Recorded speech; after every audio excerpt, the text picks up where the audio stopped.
Do you like word games? All right, what's a 12-letter word starting with H that means a substance that induces hallucinations when taken orally? I give up. It's hallucinogen. Hallucinogen. Oh, just a minute. H-A-L-H-A-L-L.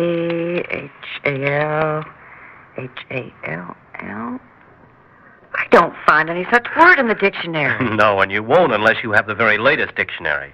And even the dictionary definition doesn't tell us very much about hallucinogens. Something new and strange to most of us. They open the door to worlds most of us never knew existed. Sometimes quite wonderful, close to heaven. And sometimes a worse hell than any mad artist ever dreamed of.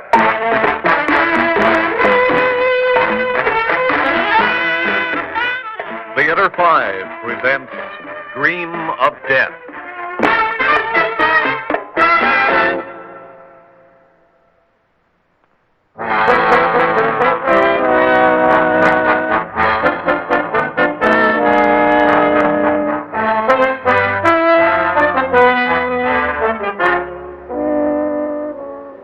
It was late, after 5, when I got out to the plant, and for some reason when I saw it, it scared me. It was new, all stainless steel, glass, and concrete, and quite large. But it had been built on the edge of an old residential section, tree-lined streets, frame and brownstone houses that had once been friendly and charming. It was as if the plant was the future, cold, efficient, ruthless, and it was taking over. I found the research building and went in to keep my appointment with Dr. Dietrich. What do you think a hallucinogen is? Oh, a drug, usually an alkaloid that affects the mind. And gives one hallucinations? No, not necessarily. As I understand it, some of them do. LSD, for instance, actually induces schizophrenia temporarily, but most of them merely alter consciousness. Merely? Do you know what happens when you merely alter consciousness? You open the door to worlds most of us never knew existed before. Sometimes quite wonderful, close to heaven, and sometimes a worse hell than any mad artist ever dreamed of. So I gather. These articles you're writing, they're just on the hallucinogens? No, at the moment, yes. And when I read that you and Dr. Fuller had developed a new synthetic out here... Well, I'm afraid I can't give you any information on its composition. It's still in the experimental stage.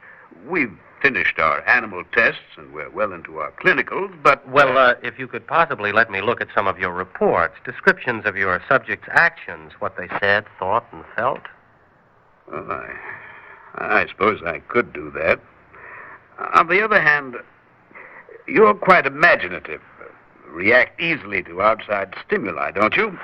Why do you say that? Well, I was thinking that if you're sufficiently interested, perhaps we could let you try one of the drugs we've been working on yourself. Try it? Oh, wouldn't that be the best way to describe its effects, if you actually experience them? Well, I suppose it would. I hadn't thought of it. The idea's a little frightening, but... All right, Doctor, if you're willing. Well, I think it can be arranged. I'll have to... Oh, sorry, I didn't know you had anyone in here. Oh, it's all right. Alan Benson, Dr. Fuller. How do you do? How do you do? I'd like to talk to you, Arnold. If this is a bad time... Oh, it's a good time. Will you excuse me, Mr. Benson? Oh, yes, of course. Then you'll let me know? Yes, I have your phone number, and I'll call you. I'd thought Dr. Fuller was angry when he came in, and I was sure of it a minute later when I heard a first-class argument going on behind the closed door of Dietrich's office. The underthinkle is outrageous, and I won't stand for it. Oh? Well, that's just too bad, then, because there's not a thing you can do about it. A strange way for two men who worked together to act, but it was none of my business. As I left, I made the unhappy discovery that it was raining, and then the happy discovery that Dr. Dietrich's secretary was waiting in the doorway. It seemed she lived only a few blocks away, and I had my car, so I offered her a lift. When it turned out that she lived alone, I suggested dinner, which turned out to be one of the best suggestions I ever made. Over martinis and dinner at a little restaurant, I told her about my writing and a book I was planning on the use of drugs in mental illness. Well, they've been doing some interesting work along those lines out here, particularly Dr. Fuller. Not Dr. Dietrich? Not so much. And that's one of the things that annoys Dr. Dietrich. As head of the department, he has to spend more time on administrative work than research. I know he envies and resents Dr. Fuller.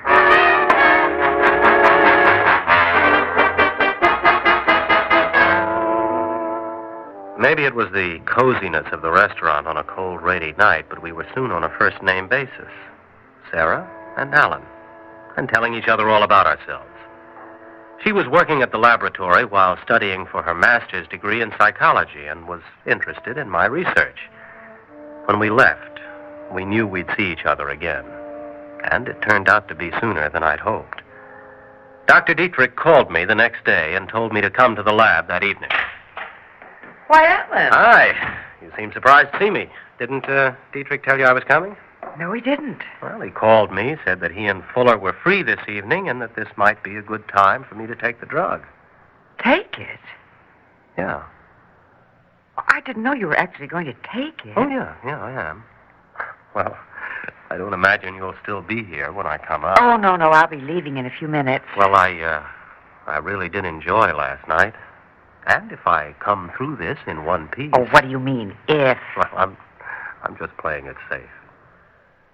Can I phone you tomorrow? Of course. I'd like that. Like it very much.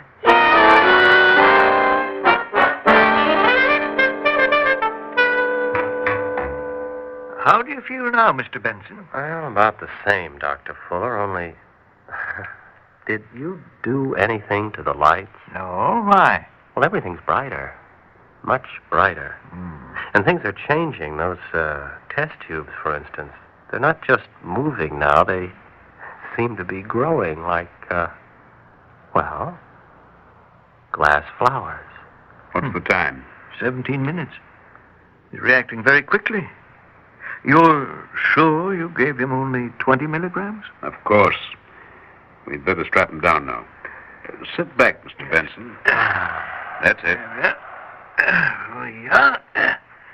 Are those straps too tight, Mr. Benson? Mr. Benson? I heard him, but I couldn't answer. I was going backward in time. Back through the last few days, then through months and years. I was at college, in high school. Then I was 12. And the old terror came over me again. Because I knew what was going to happen next. Mr. Benson? Alan? Can you hear me? Where are you? He seems to be at stage 3 already. Yes, he does.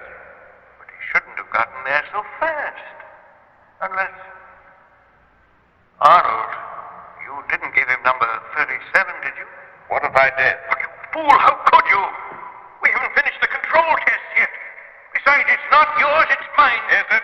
That's what you think. I was lying in bed, hearing them quarreling downstairs. He must have come home drunk again, and she was angry, and so was he. And now he was going to hit her the way he did sometimes. But this time, if he did... Stop that! Stop it, do you hear? Don't you dare hit her again. If you do, I'll kill you. I swear I will! You know what happens to little boys who talk that way to their stepfathers? They get locked in the cellar, like this. The cellar was dark, and I couldn't see him anymore. But that didn't matter, because I knew where he was.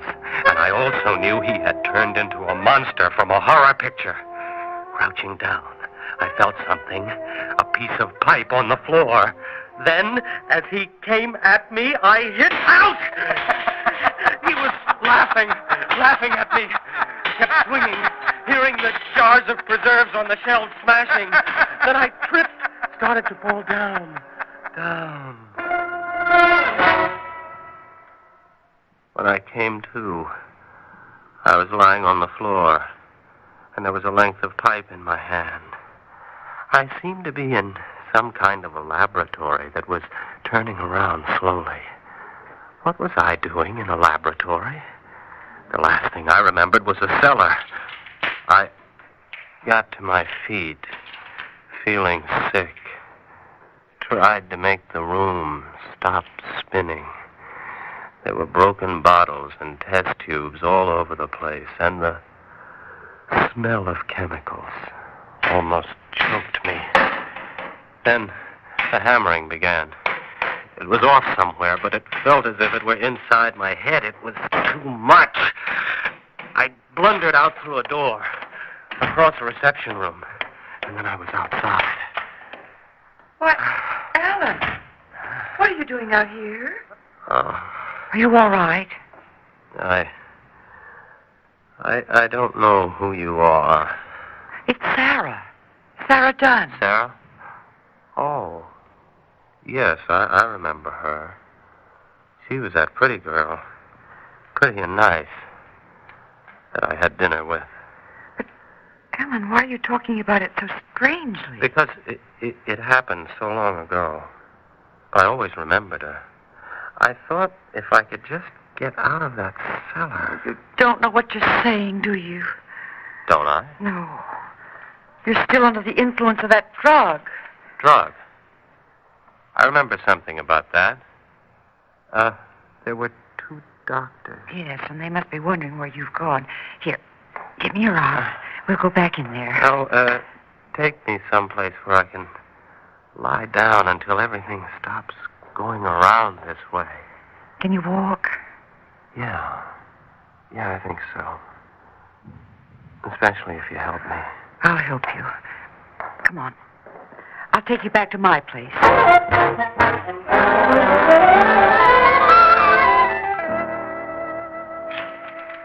You feeling better now? Yeah, a little. What are you doing? I'm calling the lab. I want to tell them you're here. Oh, Dr. Dietrich? Oh, well, this is Sarah Dunn, his secretary. Who's this? Police. Well, has something happened? Oh, that's impossible. I mean, yes. 43 Calumet Road. Right. Is anything wrong, Sarah? What makes you ask? Well, you look upset, and you said something about the police. Dr. Fuller's dead. Dead? Yes. And the police say you killed him.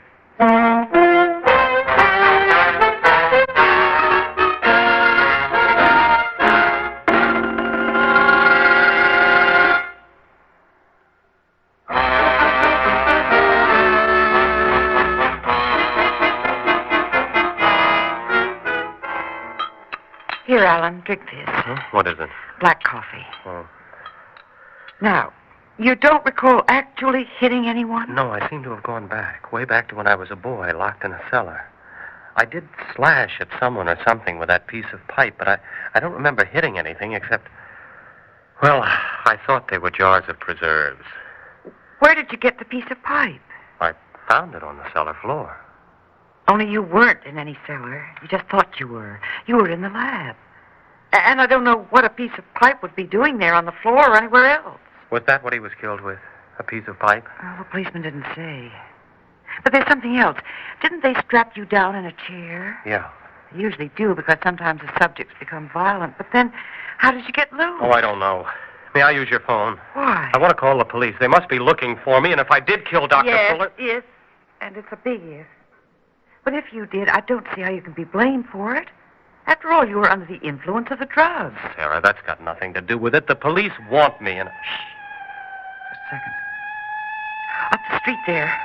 Police car. Coming here? Probably. They asked for my address when I phoned, and they'd want to talk to me. Well, then, that's that. No, it's not. Now, you come on in here into the bedroom. Oh, now look, Sarah. Please don't argue with me. There's no time for it. Now, go on out and hide back there in the garden until I call you. She practically pushed me out the window, closed it, and went back into the living room. I stood there in the night trying to think. What she was doing was wrong. I knew that, because she was getting herself involved in this nightmare, too. But what could I do about it? Then the bell rang, and I heard her go to the door.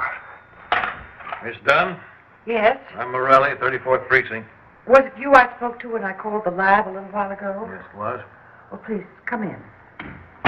They sat down on the far side of the living room, and from then on I couldn't hear anything. The officer stayed about 20 minutes. When he left, I opened the window, climbed back inside. Alan? What do you want? What we thought, to find out what I knew. He'd already talked to Dr. Dietrich, of course. Oh, what did you tell him? Everything.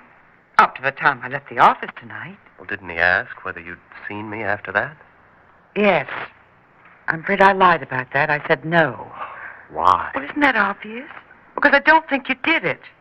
And if you didn't kill Fuller, there's only one person who could have, and that's Dr. Dietrich. Well, Sarah, that's impossible. Why? Oh, I can think of at least one good reason. I told you that he and Fuller didn't always work together. Now, suppose Fuller came up with something big and important, refused to share the credit with Dietrich. Or suppose Dietrich found out that he was going to leave and take his discovery with him, really cash in on it. Now, wait a minute. Of course. They were having a violent argument when I left yesterday. Couldn't it have been about that? I suppose so. Well, I'm sure of it. Because I seem to remember hearing Fuller tell Dietrich that he had no right to try the drug on me, that it was his, Fuller's, and... Where's Fuller's lab? Right next to Dr. Dietrich's. Why? That hammering I heard when I came to must have been in there. Oh. Well, Fuller kept most of his data in a locked file cabinet. That's probably where he'd keep the formula. And if he didn't have the key on him when he was killed... Dietrich would try and break it open. And that's how it sounded to me.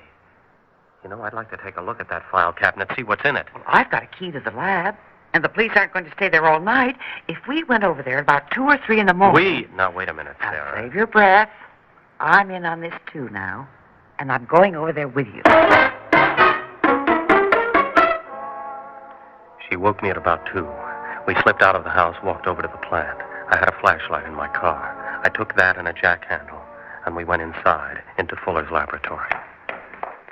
The file cabinet's over here. Mm-hmm. It's still locked, but someone's been working on it. There are dents all around the lock. Can you open it? Yeah, I think so. Here, hold the flash. All right. There we are. Now, how would it be filed? Well, they called it Polytran. Uh-huh. And the last formula they worked on together was number 23. Oh? Well, here's 24, and so on, up to number 37. Let's take a look at that. All right. Well? Yeah, this could be it. Look, here's an envelope with a notarized statement attached. On this day, Dr. Mark Fuller sealed this envelope in my presence. Put your hands up, please, both of you. Dr. Dietrich! I'll take that envelope, Benson. Throw it to me. Oh. Thanks. Why are you looking at me that way, Miss Dunn? Because I still can't believe that you'd do such a thing. You're talking about Fuller? Yes, it was unfortunate. If the formula proves as valuable as I hoped, there would have been more than enough in it for both of us. But he wanted to keep it all for himself, so... So you killed him? As I said, it was unfortunate. But what's even more unfortunate is that you didn't leave things alone, Benson. You never would have been indicted for the killing. I'd have testified for you. Explained that you'd done it while under the influence of the drug. Now, of course, I'll have to kill you, too. You'll never get away with it, Dietrich. Won't I? I came back to the lab, suspecting you might return here, and you had. You were still under the drug's influence, violent, homicidal. You attacked me, and I killed you in self-defense. And what about me? That's no great problem, Miss Dunn. Mr. Benson killed you under the influence of the drug, of course. Your body will be found right here next to his. After all, they can try me for only one murder. And if I let you go, they're bound to get me for Fuller's, so... I'll take that gun, Doctor. What? Morelli? That's right. Said I'd take that gun. Okay.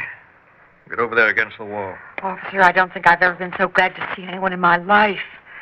Only what brought you over here? You did. I had a feeling you weren't telling me everything you knew when I was over at your place. So I kept an eye on it. When you and Benson left to come over here, I followed you. Well, then, you heard what Dr. Dietrich said. I heard. And it explains a lot of things that didn't make sense before. Well, you're in the clear now, Benson. You're a very lucky guy. Oh, you think so? What do you mean? How would you like to have thought for quite a few hours that you were a murderer? You see, Lieutenant, I believed I was.